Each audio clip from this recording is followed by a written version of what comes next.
Vamos à palavra, irmãos, Apocalipse 3, 15 e 16. Sinais de mornidão espiritual. Eu, quando trouxe esse título, mornidão, eu fui ver se existia. E às vezes a gente cria algumas palavras que lá o dicionário não tem, mas tem.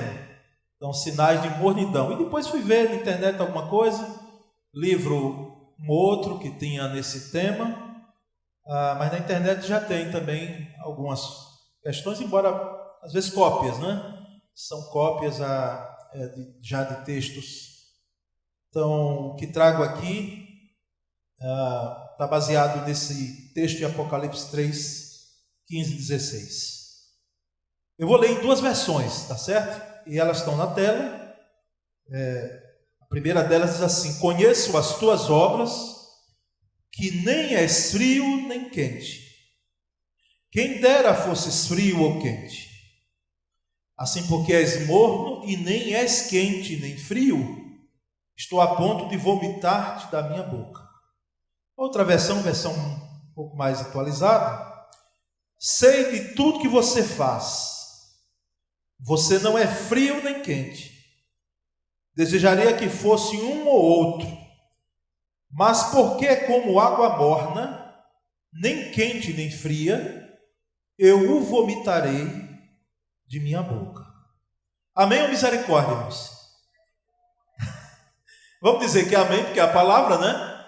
Mas misericórdia. Misericórdia, a igreja lá de Laodiceia, que o Senhor teve, sim, inclusive no final do capítulo 3, aliás, no texto, lá nos versículos seguintes, 17, 18, 19, nós vamos ver ele exercendo misericórdia.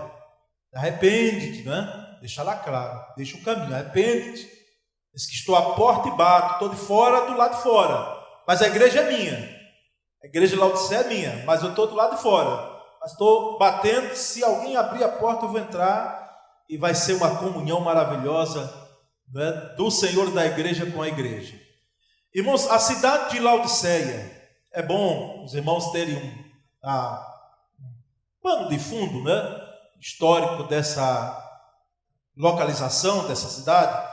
Foi uma importante cidade da Ásia Menor, localizada na região que hoje é a atual Turquia, tá certo? Ela foi um centro importante comercial e estava localizada numa região que tinha dificuldade de água potável, água para beber, água boa, né? Então, o abastecimento de água de Laodiceia era feito por aquedutos das cidades vizinhas de Hierápolis e também de Colossos. Em Hierápolis tinha aquelas águas termais, aquelas águas mornas, né? Quem vai para uma cidade, você está aqui a Poços de Caldas, né? Mas você está também aqui na Bahia, não é? Que temos aqui uma cidade, me relembra os baianos que agora fugiu, não sei porque não. Jorro, pronto, dá um branco às vezes assim, mas aí vocês vão lembrar muito bem, o Jorro, né? No Jorro lá também, cidade, né, com água termal e medicinal. Hierápolis era assim, então essa água ia para a cidade de Laodiceia através de aquedutos, né? Percorria algumas milhas e chegava lá. E a de Colossos era uma água mais fria, tá certo? Existia em Colossos, que também os romanos construíram para que o aqueduto levasse água para Laodiceia.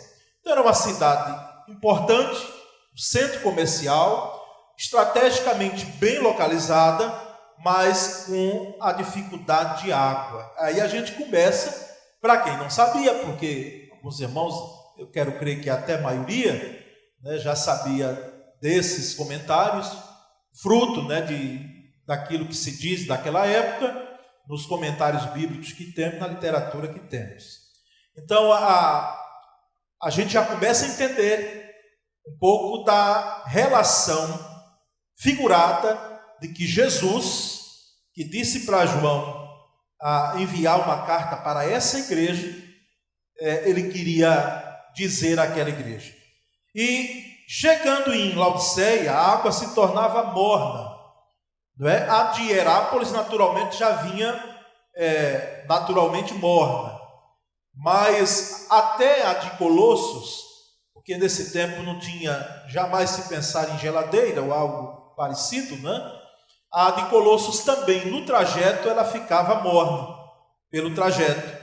E muitas vezes causava vômitos para os que as utilizavam. Se tomar água morna, aquele povo tomava e chegava a vomitar, alguns deles, porque a água morna para o banho é bom, né? Não talvez no verão, né? Talvez não, certamente no verão, mas no inverno cai bem, no local frio cai muito bem, mas para tomar, meus irmãos, né, não vai bem. Então, esse é o contexto do texto que nós lemos nos 2 versículos. E nós vamos perceber que não se trata de uma indicação de fervor ou de frieza espiritual. Não. Porque ele coloca assim: a quem dera fosses frio ou quente. Porque nós temos percebido, até na internet, não é que a gente precisa filtrar sempre o que lê lá, já viu? Não pega tudo lá como verdade, não, em nada. Porque precisa filtrar. Há uma exegese, uma explicação que não há muita coerência, dizendo ali que o quente é o crente fervoroso, né? Que até caia bem, mas e o caso do frio, que Jesus disse, quem dera fosse frio também? Então não encaixa bem a exegese da frieza espiritual em relação à temperatura, não é? Com todo respeito a quem tem feito exegese desse porte, não é? Inclusive nossos irmãos pentecostais, alguns, que aquele, quem dera fosse quente. Então é o crente fervoroso, aquele crente, não é? Fervoroso, que é uma bênção das mãos de Deus, mas não é o que o texto quer dizer. Tem a ver, irmãos, com posicionamento espiritual, certo? Posicionamento espiritual. Quem dera fosse uma coisa ou outra. Quem dera você não ficasse em cima do muro em questões de espiritualidade. A palavra morno no grego, né, é klioros, a condição humana que flutua entre o fervor e o desdém espiritual. É o significado dessa palavra. Klioros é temperatura, mas figurativamente traz a ideia de alguém que está flutuando no meio termo entre o fervor espiritual em um polo e o desdém espiritual. Imaginem, é possível isso? É possível se o crente, o cristão, ele for o morno que Jesus está dizendo aqui que Laodiceia é. Eu particularmente, irmãos, não é o objeto da mensagem, não compreendo quando Paulo fala lá de crentes carnais, que isso é admissível. Ele está falando de fato de alguém que ainda não experimentou a presença, a graça, o nascedor em Cristo Jesus, não é? Porque se nós somos enveredar pelo caminho que entendemos crentes carnais, não é? É possível até crentes afastados da igreja, desviados, não é? Mas crentes carnais não. Agora, crente morno, cristão morno, é plenamente possível, infelizmente, porque isso estava acontecendo, não era com um cristão, era com a igreja. Era com a igreja. E nós vamos então aqui destacar alguns sinais dessa mornidão espiritual. Porque, irmãos, a mornidão espiritual não foi só em Laodiceia. A mornidão espiritual, ela acontece em nossos dias. Não é algo que ficou lá, não. Tem aí percorrido os anos e ela está presente aqui na igreja do século 21. Eu diria até que nós observássemos bem o nosso coração, a nossa vida, não olhando para o outro, porque a tendência é, às vezes a gente está ouvindo uma mensagem como essa, E a gente está buscando a quem ela se encaixa. Quem sabe se encaixa em você, meu irmão. Quem sabe essa mensagem, ela é especificamente para a sua vida. É para você. E primeiro sinal que nós percebemos e trazemos aqui para os irmãos, que não está no texto diretamente, mas está implicitamente em toda a Escritura, é o descaso quanto às disciplinas espirituais. Descaso, total descaso ou parcial, atitude de não se ter a Bíblia e a oração como disciplinas espirituais, além do jejum, além da meditação, além da comunhão com Deus, todos esses elementos de disciplina espiritual. É porque não temos o tempo suficiente agora, mas eu preciso ler a Bíblia e preciso meditar na Bíblia, tá certo? A leitura ou a audição da Bíblia é bom, é importante, fundamental, mas eu preciso meditar na palavra. Então já é uma outra disciplina espiritual. Oração junto com o jejum, como nós vimos os domingos atrás, que bênção será. Então são as disciplinas espirituais. Bíblia e oração são as basilares. Eu não diria que são mais importantes do que qualquer uma outra, mas elas são fundamentais. Até brincamos, a vitamina do crente é o quê? É a vitamina BO. Bíblia e oração, palavra de Deus revelada, examinada livremente, meditada e oração, comunhão com Deus, sem pedir às vezes nada. E a gente confunde oração em fazer pedidos a Deus, que é isso, mas não é só isso. Eu posso chegar diante de Deus para não pedir nada, só adorá-lo. Senhor, muito obrigado pelo que o Senhor é. E aí começa a enaltecer, a glorificar o Senhor. E eu trago dois textos, irmãos. Texto de Atos 17, 11, onde diz que, ora, estes de Bereia, diz Lucas escrevendo, eram mais nobres que os de Tessalônica, pois receberam a palavra com toda a avidez, examinando as Escrituras, quando? Todos os dias, para ver se as coisas eram de fato assim. Examinando as Escrituras, examinando a palavra, usando o que nós temos de termo Bíblia hoje, né? Que não está na Bíblia, mas entendemos muito bem quando falamos, examinando diariamente os bereanos. O nobre aí, não é que eles eram de uma espiritualidade superior, não. É porque eles eram disciplinados no exame das Escrituras, e era algo diário. Não responda em voz alta, não, mesmo que tenha feito.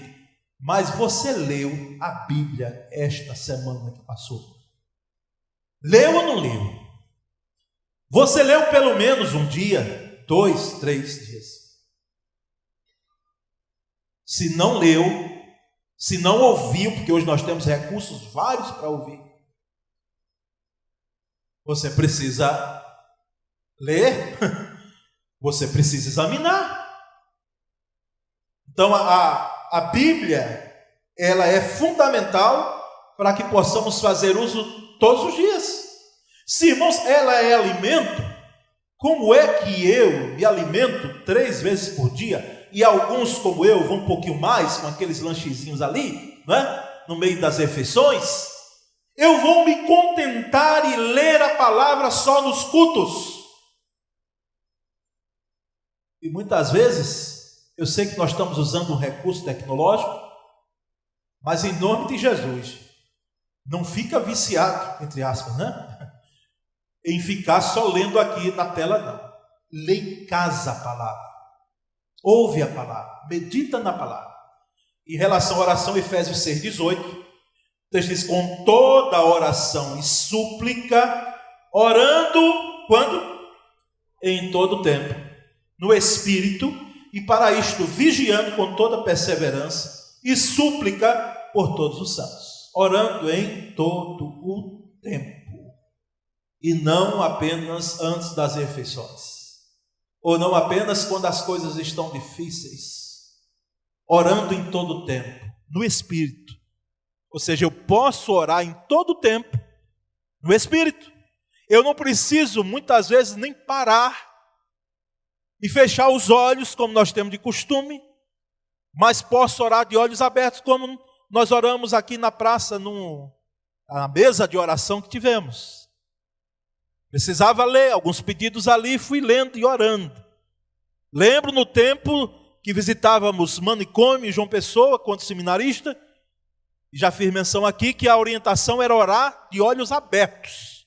Senão, podia ocorrer uma tragédia, como ocorreu com um colega meu que levou, não é? Tapa, ou uma tapa, quando diz o paraibano, né?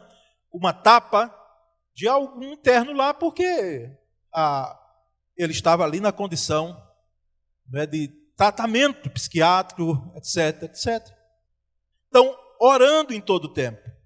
Mas, irmãos, notamos sim um descaso quanto às disciplinas espirituais. Eu quero crer que não apenas depois dessa mensagem, mas você não vai deixar, você não vai fazer descaso das disciplinas espirituais, porque nós precisamos delas.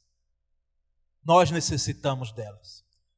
E percebemos um segundo sinal, que é a tolerância a pecados costumeiros. Tolerância a pecados costumeiros. E eu trago dois textos também, o texto de Hebreus 10, 26. Vamos ler juntos? Vamos lá? Porque se vivermos deliberadamente em pecado, depois de termos recebido o pleno conhecimento da verdade, já não resta sacrifício pelos pecados. Vamos ler 1 João 3,6. Todo aquele que permanece nele não vive pecando. Todo aquele que vive pecando não viu nem o conheceu. Está entendendo agora? Se não sabia, a tolerância. Nós precisamos ser tolerantes com outras coisas que são importantes, porque parece que nós estamos num clima de intolerância às vezes. Clima de beligerância, não é? Ninguém pode falar nada com ninguém às vezes. Porque a pessoa está um pavio curtíssimo. E não é questão temperamental não, viu? Apenas, eu diria. Mas é questão espiritual quando se tratar de crente. É uma questão espiritual, irmão, atente isso. Mas aqui, irmãos, precisamos evitar mesmo a tolerância em relação a pecados costumeiros. O que são pecados costumeiros? Pecados de estimação. A juventude está vendo aí alguns pecados que são, aliás, tidos como lícitos. E ontem eles viram um aqui, eu não sei se foi transmitido, quero ver, né? Dentre eles, alguns que nós aceitamos assim e fazemos até algumas concessões, mas que podem trazer uma implicação muito grande à vida espiritual. Se forem de forma desvirtuada mesmo, exagerada, exacerbada, como em alguns casos acontece. Então são pecados de estimação, são pecados no sentido de que, como os dois textos dizem, pecados feitos de forma deliberada, ou seja, proposital, voluntariamente. Você está fazendo porque você decidiu fazer. Porque alguns até, irmãos, e se você tem feito essa desculpa esfarrapada, meu irmão, para com isso em nome de Jesus. Tá certo? Mas a carne é fraca. Mas Deus sabe que a nossa natureza é de pó. Nós somos feitos do pó. Nós não temos tanta resistência. Para com isso, meu irmão. Porque feito uma vez, duas vezes, três, e vamos contar, feito constantemente, deliberadamente, nós estamos então diante de uma mornidão de vida espiritual. Você está no meio do muro. E a pergunta é: de que lado você está? Então é aquele que permanece, diz João, nele, em Jesus, não vive pecando. Pecamos? Claro que pecamos. Quem é que é perfeito aqui? Quem é que pode aqui ousar e dizer: eu não peco não? Só porque você parou, e esse só não estou minimizando, de mentir, e você mentia descaradamente? Você está dizendo que você não peca? Quem somos nós para dizer isso? Mas o que o João está dizendo aqui, aquele que conhece a Cristo não vive na prática do pecado, não tem prazer no pecado. Ele pode pecar, mas ele se entristece com o pecado. Ele não deveria passar uma noite sequer sem confessar aquele pecado e abandonar, como diz a Escritura. John Piper, que é ouvido e lido aqui por muitos, não é? Quero crer. Ele disse: quem enxerga na cruz uma licença para continuar pecando, não possui a fé que salva. A marca da fé é a luta contra o pecado. Porque disse até aqui quinta-feira, não é? Na pregação sobre ídolos, cuidado com os ídolos, de que tem um grupo, se me falha a memória, falei, de que aquilo que nós fizermos na carne, nesse corpo, eles advogam que Jesus já levou todo o nosso pecado na cruz, como diz lá em Isaías, que ele levou sobre si todas as nossas dores, o castigo que nos traz a paz estava sobre ele, e pelas suas pisaduras nós somos sarados. Então, o que eu fizer nesse corpo não é pecado, porque Jesus já levou. Isso aí é o que, irmãos? Heresia diabólica, infame, para desviar o crente do sentido real da cruz. E não nos dá licenciosidade ou licença, não é? Para pecarmos em hipótese alguma. Ao contrário, nós estamos crucificados, como o apóstolo Paulo disse, em Cristo Jesus. Então, cuidado com a tolerância a pecados de estimação. Você ainda tem, eu estou dizendo você assim, mas cada um traga para si, porque eu estou trazendo para mim também. Essa mensagem primeiro falou o meu coração, não é? Você ainda vai continuar por quanto tempo? Pecando o mesmo pecado. Mesmo pecado de estimação. Aí pede perdão hoje, confessa, chora, quem sabe. Pode até, quem sabe, dizer: Senhor, é a última vez, não vou fazer mais isso. Passa uns dias, vai você lá de novo, com os mesmos pecados que são costumeiros. Mas há um terceiro sinal, irmãos. Um desinteresse aos cultos da igreja. Eita, Jesus! Desinteresse aos cultos da igreja, até para líder. Sim, nós estamos falando isso. Até para pastores. Porque um domingo é impressionante. Vê se não ocorre isso com você. Às vezes está até em férias, não é? Mas um domingo fora da igreja a gente já sente diferença. 2 domingos fora a gente sente diferença. O domingo não parece que não é o mesmo. E você tem todo o direito, já viu? De você, e pastor também, de poder usufruir de um período de descanso. Mas a gente sente falta. Louvado seja Deus que a gente sente falta. E eu só trouxe o Salmo 122, versículo 1, mas tem outros. Ele disse: alegrei-me, vamos ver juntos? Alegrei-me quando me disseram: vamos à casa do Senhor. Oh, alegria! Para uns irmãos tem sido um peso terrível. Quem sabe para alguns que chegaram aqui, louvado seja Deus que chegou. Peso, pensa naquele, não foi o peso do sono apenas, porque você dormiu pouco como eu, nessa noite. Mas é o peso que diz: puxa, que coisa enfadonha. Enfadonho, culto, a mesma coisa. Estou pregando a mesma mensagem.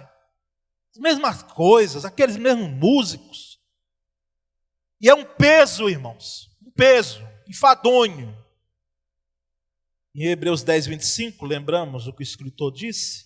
Vamos ler juntos? Não deixemos de congregar-nos, como é costume de alguns.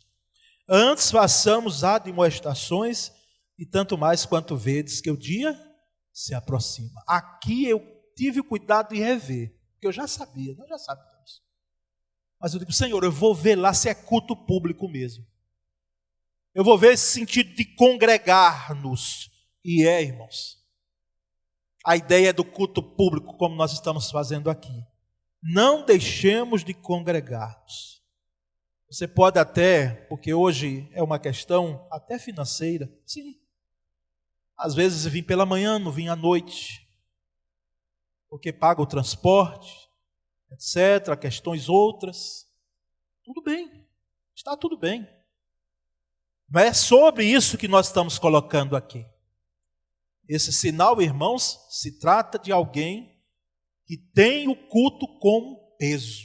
Em vez de ser um deleite, que às vezes termina o culto, dá vontade da gente ficar mais tempo aqui.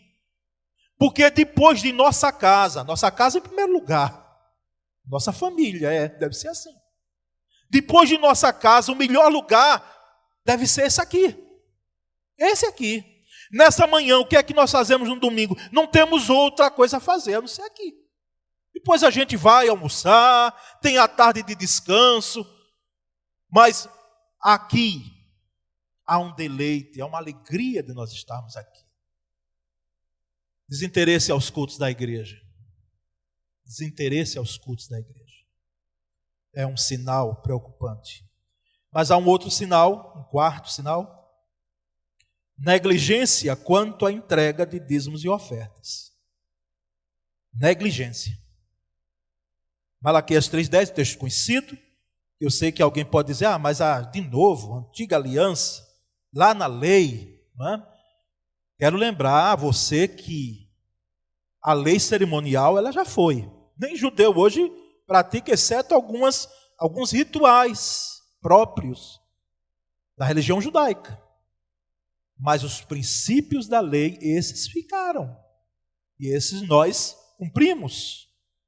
Porque não é que nós vamos ao altar à lei, mas quando nós olhamos para o Antigo Testamento, e por isso lemos, está claro lá que existem princípios que nós precisamos observar.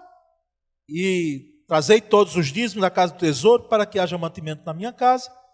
E provai-me nisto, diz o Senhor dos Exércitos, se eu não vos abrir a janela do céu e não derramar sobre vós bênção sem medida.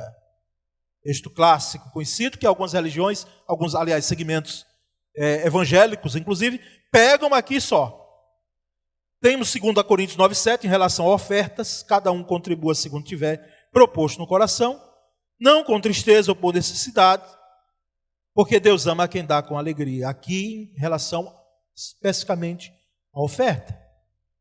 Mas a lei falava em dízimo. Antes da lei nós temos a menção de dízimo, com Abraão, com Jacó.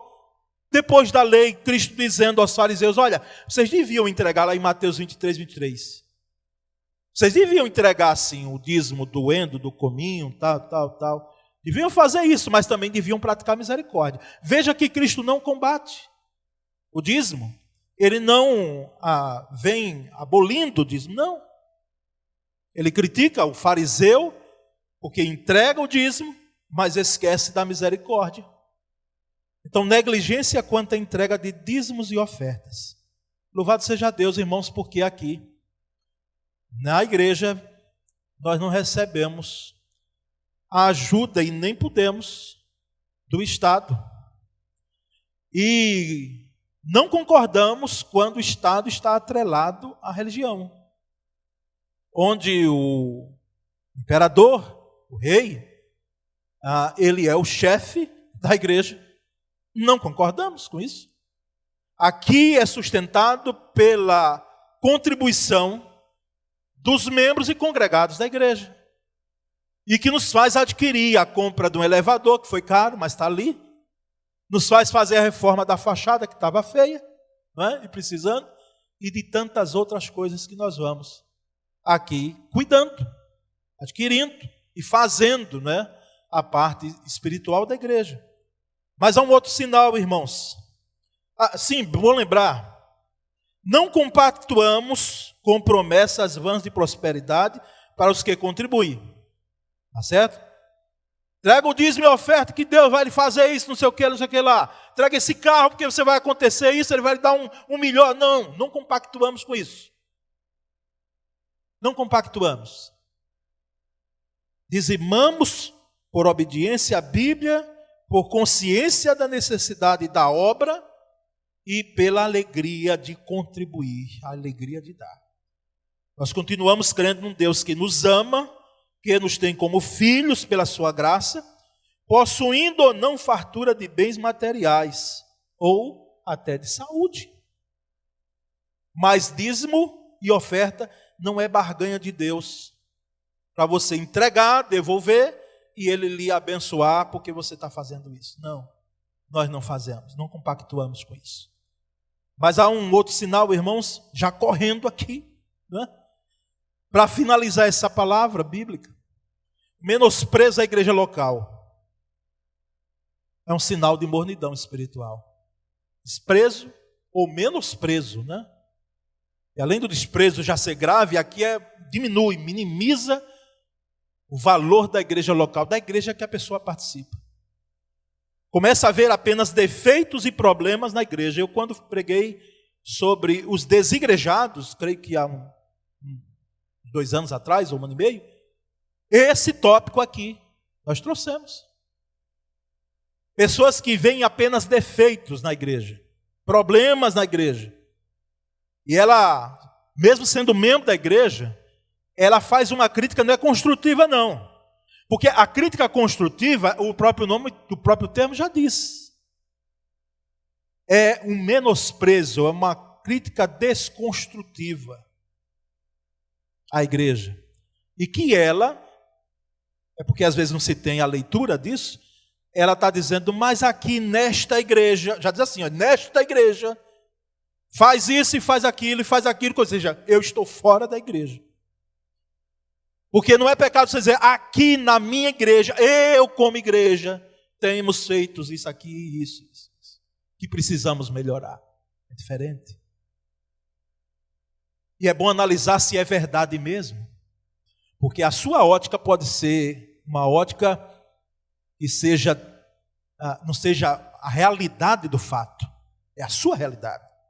E em Romanos capítulo 12, versículo 3...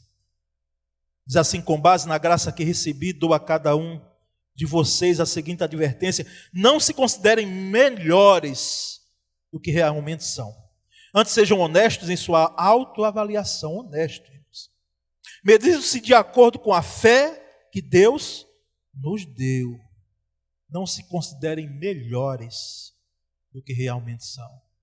O problema de quem vê só defeito, porque não há problema algum você chegar para a liderança e chegar para mim e dizer, ou para o administrador, ou dizer, olha aquele problema lá. Não, graças a Deus, meu irmão. Vamos fazer de tudo para melhorar. Mas se a sua avaliação, a sua consideração é de que você é melhor do que todos, é sinal de mornidão espiritual. Nós vamos então ao último sinal, que é o descuido dos laços do amor fraternal. Descuido dos laços do amor fraternal. Tem gente que está desatando aí, em nome do que eu fiquei magoado, eu fiquei ressentido, está desatando os laços do amor fraternal por conta própria. Irmãos, quando um crente é maduro, gravem isso para não esquecermos mais nunca. Quando um cristão é maduro de fato, ele cada vez mais, não é que ele tem sangue, desculpa o termo, de barata, não. Nós sentimos. Mas ele vai ficar cada vez mais, quando ele vai seguindo uma maturidade, ele cada vez mais, ele vai ficar menos ressentido com alguma coisa. Ele vai entender que uma palavra veio e foi ruim mesmo, não deveria ter vindo, foi mal usada. A língua que é para glorificar a Deus, trazer bênção, trouxe uma palavra que afrontou às vezes. Mas cada vez mais, quem é maduro vai, não é que relevando isso, mas vai perdoando, vai olhando como Cristo. E João 13, 34, 35, vamos ler juntos? Nós vamos ler juntos. Também, juntos. Um novo mandamento lhes dou: amem-se uns aos outros, como eu os amei. Vocês devem amar-se uns aos outros. Com isso todos saberão que vocês são meus discípulos, se vocês se amarem uns aos outros. Eita, irmãos. E o que é que tem de novo? Que já lá no Antigo Testamento, lá em Deuteronômio, diz que nós devemos amar, né, o próximo, e aquele próximo entendimento judeu era o judeu, né? Não era outro, era o judeu, da própria etnia.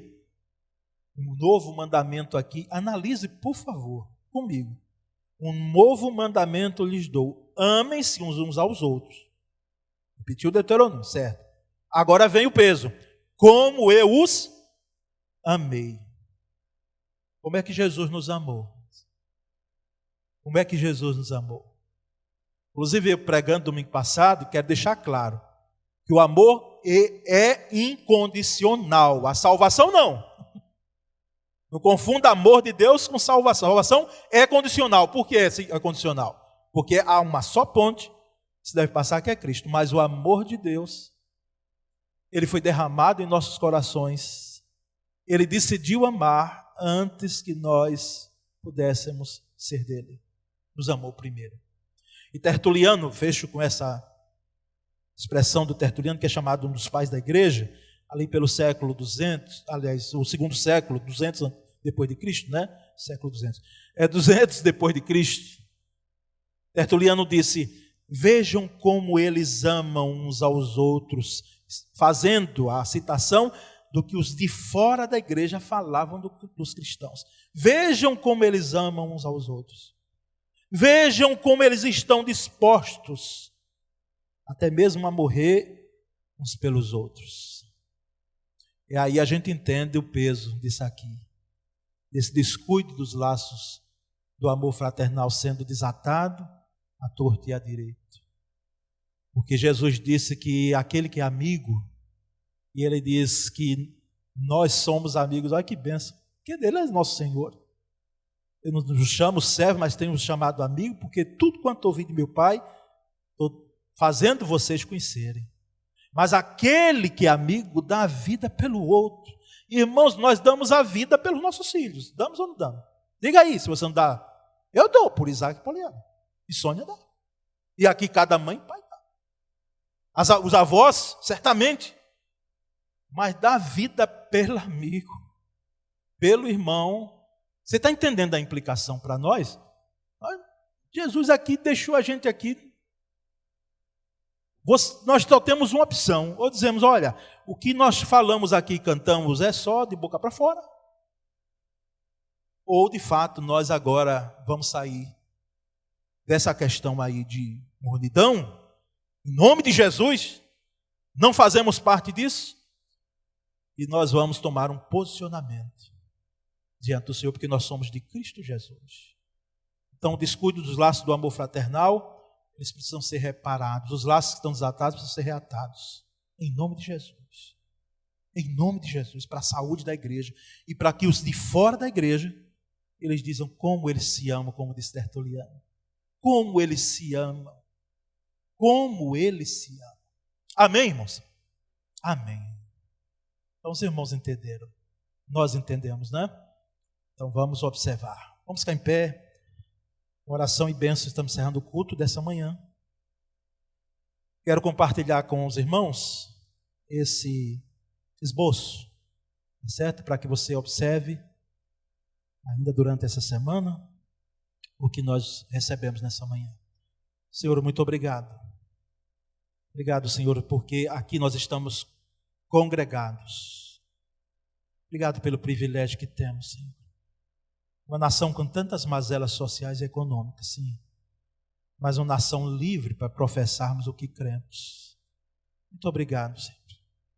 E às vezes, nessa liberdade que temos, não fazemos, às vezes, bom uso disso. Dá-nos a graça, Senhor, por Tua misericórdia, de ouvirmos o que o Espírito diz à igreja aqui. O Espírito de Deus diz a mim, enquanto igreja que sou, que diz aos meus irmãos, ao rebanho, que é do Senhor e faz parte da primeira igreja batista em Aracaju. E que o amor de Deus, o Pai, a graça de Cristo Jesus, Senhor nosso, e a doce comunhão do Espírito Santo, seja conosco de sempre. Amém.